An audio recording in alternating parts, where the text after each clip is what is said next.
अगर आपको एमसीक्यूज के आंसर्स नहीं आते, स्पीड स्लो की वजह से एंड वाले क्वेश्चंस मिस हो जाते हैं, आज मैं आपको एक ऐसी ट्रिक बताऊंगा जिससे कि आपकी परसेंटेज इंक्रीज हो जाएगी, इररिस्पेक्टिव नेगेटिव मार्किंग हो या ना हो। अगर पसंद आए वीडियो तभी लाइक, सब्सक्राइब एंड शेयर करना, वरना डिसलाइक एंड कमेंट करके जाना। यहाँ पर सिर्फ एग्जाम्पल के लिए मैंने यहाँ पर 30 क्वेश्चंस प्रिपेयर करे हैं। आप देख सकते हैं स्क्रीन पर इन एमसीक्यूज फॉर्मेट, और यहाँ पे सिर्फ 30 क्वेश्चंस ही मेंशन करे हैं। अगर आप चाहो हम बाद में इसको मल्टीप्लाई भी कर लेंगे, क्योंकि एग्जाम में 50 क्वेश्चंस, 100 क्वेश्चंस, 150 क्वेश्चंस, 200, 300 क्वेश्चंस आते हैं।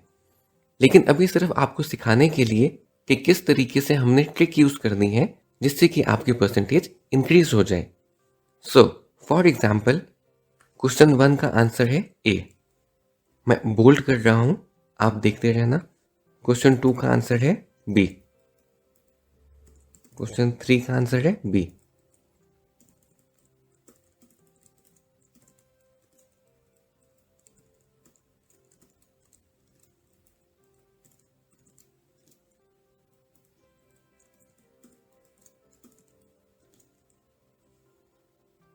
अब फॉर एग्जाम्पल हमने 7 आंसर्स मार्क कर दिए, लेकिन उसके बाद 8th क्वेश्चन कोई ऐसा आया जिसके आंसर्स हमें नहीं पता उसके आगे।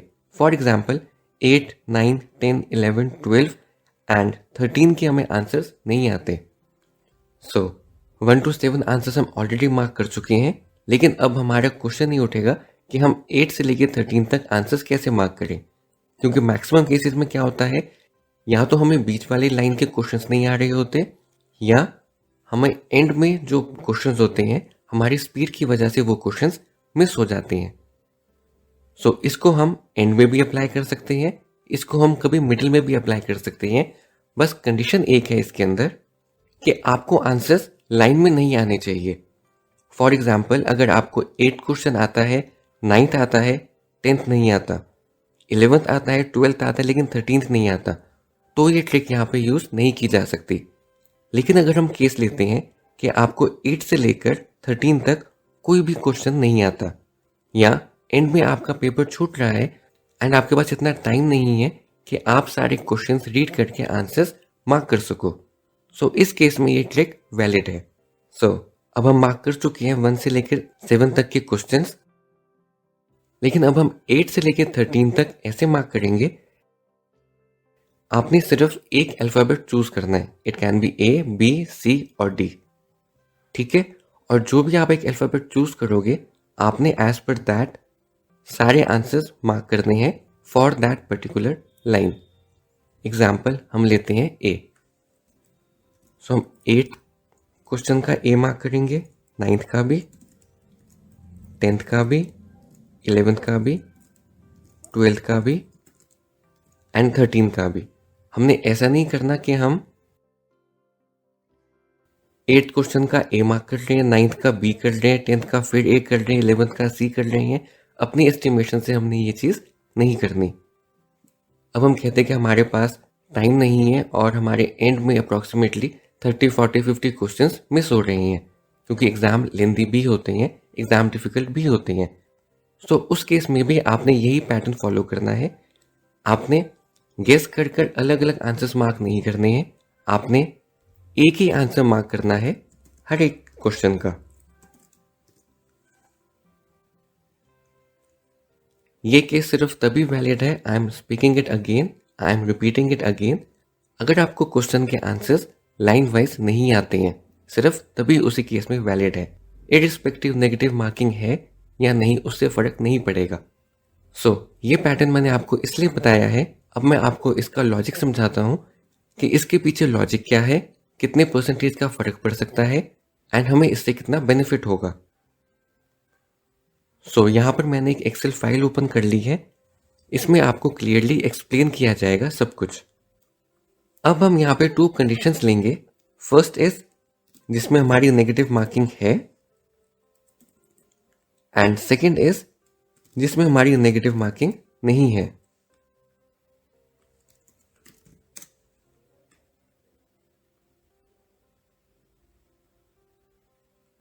सो यहाँ पे मैंने मेंशन कर दिया है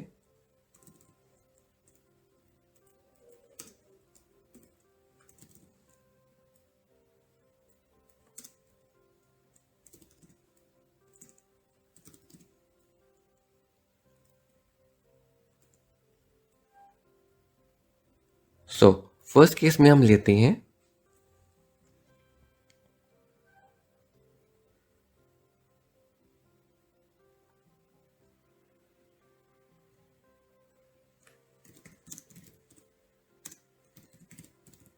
how many questions we don't no.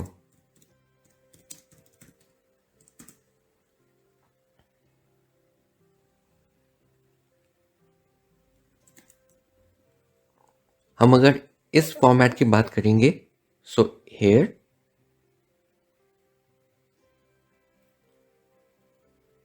हमने यहाँ पे एग्जांपल ली थी कि हमें 8 से लेके 13 तक क्वेश्चंस नहीं आते। सो पर्टिकुलरली इस केस के लिए अगर हम कहते हैं कि हमें 8, 9, 10, 11, 12, 13 6 क्वेश्चंस हमें नहीं आते। So how many questions we don't know 6। अब हम कहते हैं कि हमने इसमें से एक भी अटेम्प्ट नहीं किया, ठीक है, क्योंकि हमें आते नहीं है इसलिए हम अटेम्प्ट नहीं कर रहे हैं। So no attempt 6। यहां पे हम कॉलम लिख देते हैं मार्क्स का। सो अगर नो अटेम्प्ट है तो हमारे मार्क्स कितने आएंगे इसमें? 0। ऑब्वियसली 0, इसमें हमारे में कोई सेकंड थॉट नहीं है। जो चीज़ हम अटेम्प्ट कर ही नहीं रहे हैं उसके हमें मार्क्स मिलेंगे नहीं। लेकिन अगर हम कहते हैं हमने अटेम्प्ट करे 6, ठीक है, लेकिन अब हमारे चांसेस है वो ठीक भी हो सकते हैं, गलत भी हो सकते हैं। हम यहाँ पे 50-50 प्रोबेबिलिटी लेके नहीं चल रहे हैं। एज पर जो लॉज हैं कि प्रोबेबिलिटी 50-50 ही होती है हर एक चीज़ की। सो अगर हम 6 क्वेश्चन मार्क कर रहे हैं तो उसमें से 3 ठीक होंगे। सो ये प्रोबेबिलिटी लेके हम नहीं चलेंगे क्योंकि एमसीक्यूज में ये प्रोबेबिलिटी लेना गलत है। सो हम मान के चलते हैं कि हमने अटेम्प्ट करे 6, हमारे राइट आंसर्स हुए एग्जाम्पल 2 और हमारे रॉन्ग हुए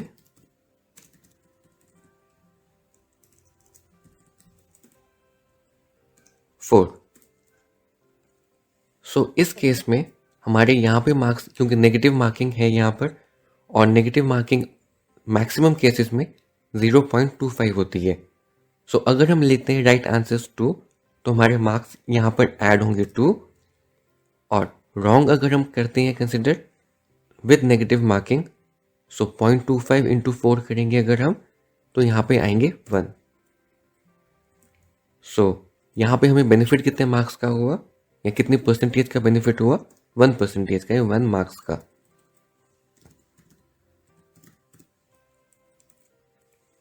ये अभी बहुत ही छोटा सिनेरियो आपको बताया है मैंने जिसमें हमने सिर्फ 6 क्वेश्चंस ही कंसिडर करे हैं।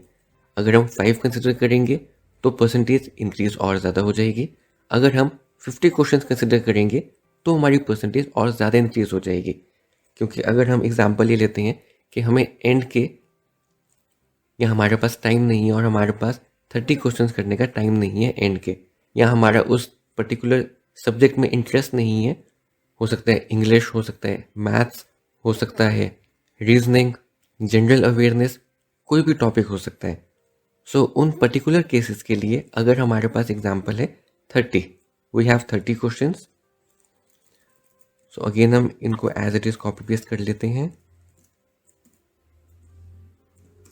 30 क्वेश्चंस हमें नहीं आते।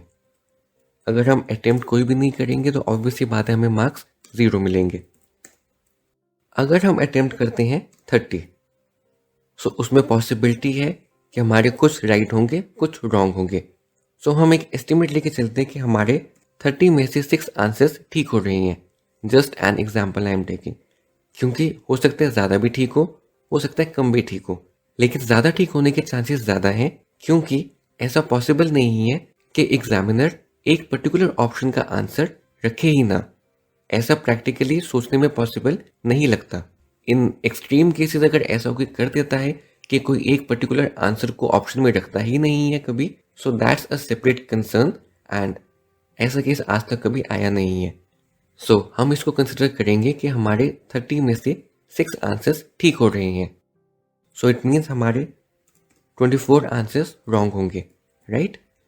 सो इस केस में राइट आंसर्स के मार्क्स हमें मिलेंगे 6 और रॉन्ग आंसर्स के जो हमारे मार्क्स डिडक्ट होंगे, so that will be 24 into 0.25 equal to 6। So यहाँ पर हमें ना कोई बेनिफिट है ना कोई लॉस है।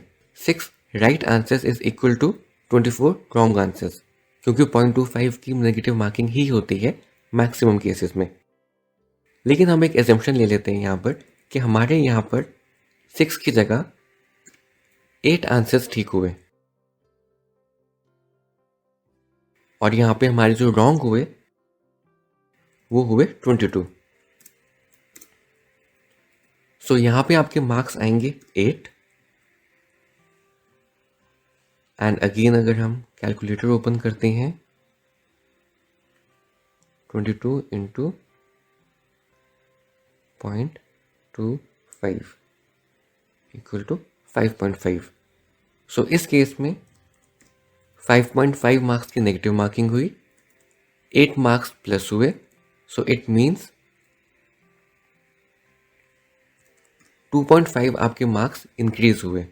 सो इससे आपकी परसेंटेज पर भी फर्क पड़ेगा, इससे आपके परसेंटाइल पर भी फर्क पड़ेगा, because percentage and percentile are two different things. So दोनों ही इंक्रीज होगी इस टाइप की ट्रिक से। एंड इन केस अगर हम कहते हैं कि नेगेटिव मार्किंग है ही नहीं बिल्कुल भी, इस केस में अगर हम बात करें तो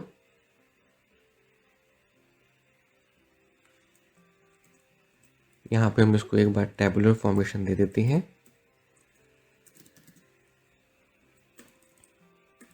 एंड अगर हम यहाँ पे बात करते हैं तो यहाँ पे तो सिंपल है, अगर हमें 6 क्वेश्चंस नहीं आते, हम अटेम्प्ट नहीं करेंगे, तो ऑब्वियस सी बात है हमारे जो मार्क्स होंगे वो होंगे 0।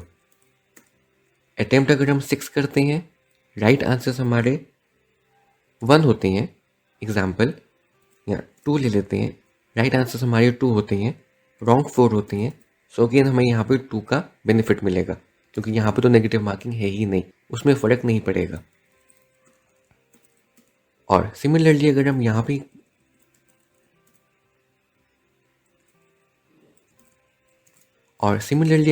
पे एज्यूम करते हैं कि we have 30 questions, attempt 0, no attempt 30, so marks will be 0। Attempt किए हमने 30,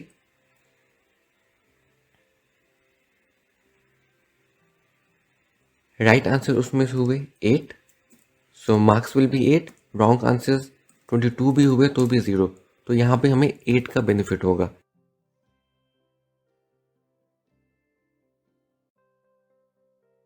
इसको भी हम एक बार टैबुलर फॉर्मेशन में बॉर्डर्स डाल देते हैं इसके।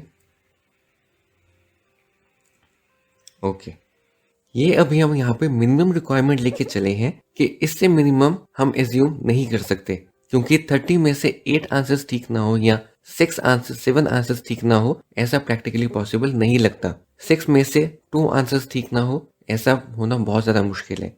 लेकिन अगर आप चलते हो इस मेथड से कि आप एक मार्क कर रही हो A, then B, then A, then C, then D, means different mark कर रहे हो, देन उनमें चांसेस है आपका एक भी आंसर करेक्ट ना हो। There is a huge possibility for that. क्यों? क्योंकि पॉसिबली हो सकता है जिसका आप A मार्क कर रहे हो उसका B, C, D में से कोई भी हो सकता है। लेकिन अगर आप सारे एक ही पैटर्न से मार्क करते रहोगे, then there is maximum possibility कि आपके आंसर्स ठीक होंगे, एंड जिसकी वजह से नेगेटिव मार्किंग का इम्पैक्ट कम पड़ेगा, पॉजिटिव मार्किंग का इम्पैक्ट इंक्रीज होगा, जिससे आपकी परसेंटेज, परसेंटाइल, मार्क्स सब कुछ इंक्रीज होगा। And this is the proof in front of you. आप देख सकते हैं यहाँ पर बेनिफिट्स आपको कितने मार्क्स का हो सकता है। अगर आप यहाँ पे राइट आंसर्स 2 की जगह 3 हो जाते हैं, इन केस हम एग्जाम्पल ले लेते हैं, तो आपका यहाँ पे 1 पे फर्क नहीं पड़ेगा, इससे आपका मेजर फर्क पड़ जाएगा परसेंटेज एंड परसेंटाइल पर। सिमिलरली अगर हम यहाँ पे 30 की जगह 30 आंसर्स में अगर हमारे 9 आंसर्स ठीक हो जाते हैं तो हमें सिर्फ यहाँ पे 2.5 का बेनिफिट नहीं होगा।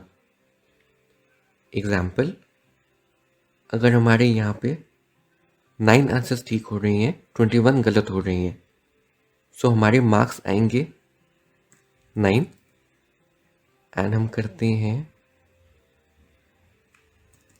21 इंटू 0.25, सो 5.25।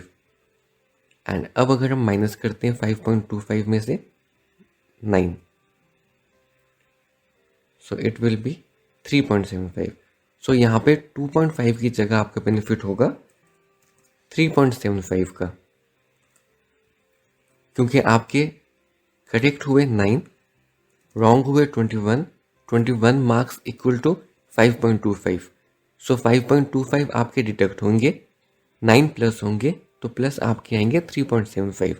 सो इसके बाद जैसे एक भी आंसर आपका ज़्यादा ठीक होगा तो आपका परसेंटाइल 1 से इंक्रीज नहीं होगा, आपकी परसेंटेज 1 से इंक्रीज नहीं होगी, वो ऐड ऑन होती रहेगी। सो इस पर्टिकुलर पैटर्न से आप अपनी परसेंटेज, परसेंटाइल, मार्क्स इंक्रीज कर सकते हो। अगर पसंद आए वीडियो तभी लाइक, सब्सक्राइब एंड शेयर करना, वरना डिसलाइक एंड कमेंट करके जाना।